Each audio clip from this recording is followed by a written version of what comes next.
Imagine waking up in the middle of the night. It is 30 degrees below zero. You are inside a tent pitched on a slope nicknamed Dead Mountain.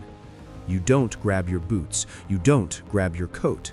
Instead, you take a knife, slash through the canvas from the inside, and you sprint into the pitch-black Siberian wilderness in your socks.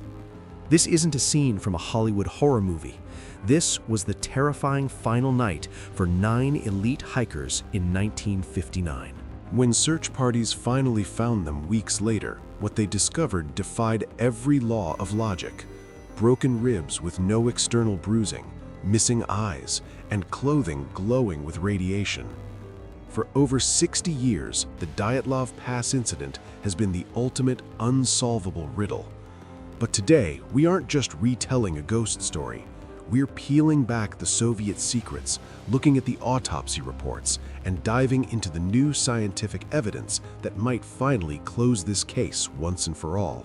This is the complete, unfiltered story of the 9 who never came home. To understand why this mystery hurts so much, we have to look at who these people were.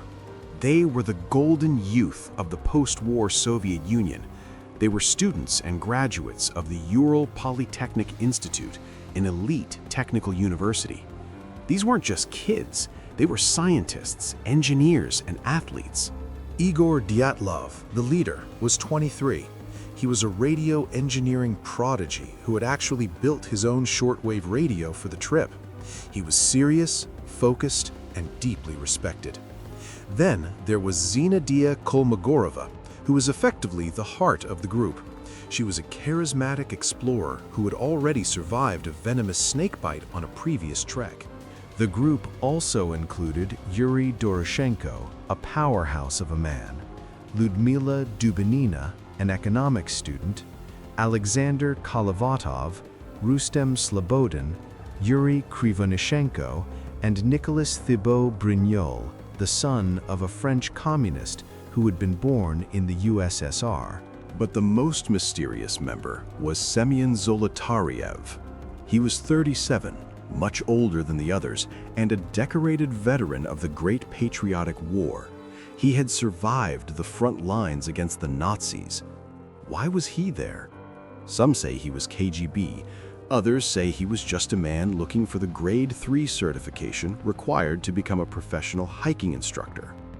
These 9 individuals were prepared for anything nature could throw at them. Or so they thought. In 1959, the Soviet Union was in the middle of the thaw. After the death of Stalin, the country was opening up. The youth were encouraged to go out and conquer the wilderness. When they disappeared, it wasn't just a loss for their families, it was a shock to the entire Soviet system. The group left Sverdlovsk, now Yekaterinburg, on January 23rd. They traveled by train, then by bus, and finally by truck to a small logging settlement called Vizhai. This was the last outpost of civilization. From here, they were on their own. On January 27th, as they began the actual trek, regardless of the reason, they were now completely exposed to the elements. They dug a shelf into the snow to level the ground for the tent, ate a cold dinner, and settled in. It was the last night of their lives. The footprints led the rescuers 1,500 meters down the slope to the edge of the forest. There, under a massive, ancient cedar tree, they found the remains of a small fire. Next to the fire were the first 2 bodies, Yuri Doroshenko and Yuri Krivonishenko. They were dressed only in their underwear and socks. The cedar tree itself was a clue. The lower branches were broken off, and searchers found human skin and blood in the bark. It appeared the hikers had been desperately trying to climb the tree. Were they trying to get away from something on the ground? Or were they trying to see their tent on the slope above? Between the cedar tree and the tent, the searchers found 3 more bodies: Igor Dyatlov, Zinaida Kolmogorova, and Rustem Slobodin. And then there was the detail that launched 1,000 conspiracy theories. Lyudmila Dubinina was missing her tongue and her eyes. Semyon Zolotaryov was also missing his eyes. They claimed the tongue had been surgically removed. However, forensic science offers a more grounded explanation. The 4 hikers were found in a creek bed. They were submerged in running meltwater for nearly 3 months. In such environments, small scavengers, frogs, insects, and crustaceans will always go for the softest, most exposed tissue first. Several pieces of clothing from the hikers in the ravine were tested for radiation. This would explain the crushed ribs without external bruising. But why would the military test a bomb on a popular hiking route? And where was the physical debris?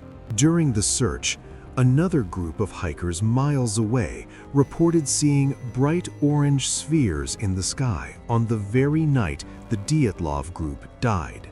These orbs have been a staple of the Dyatlov legend for years. Were they UFOs, or were they something more terrestrial? Records confirm that the Soviet military was testing R-7 Semyorka rockets during that time. To a person standing in the pitch-black wilderness, a rocket launch or a staging of a missile would look like a pulsating, glowing orb in the sky. Did the hikers see a rocket, panic, and flee their tent? It's a tempting theory, but it doesn't explain the mechanical force that crushed their bones.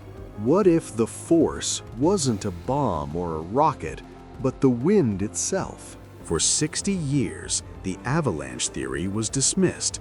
The slope was too flat, the tent wasn't buried, there were no debris fields.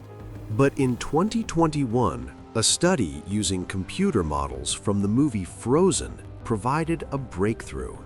The researchers proved that a slab avalanche could occur on that specific slope under those specific conditions.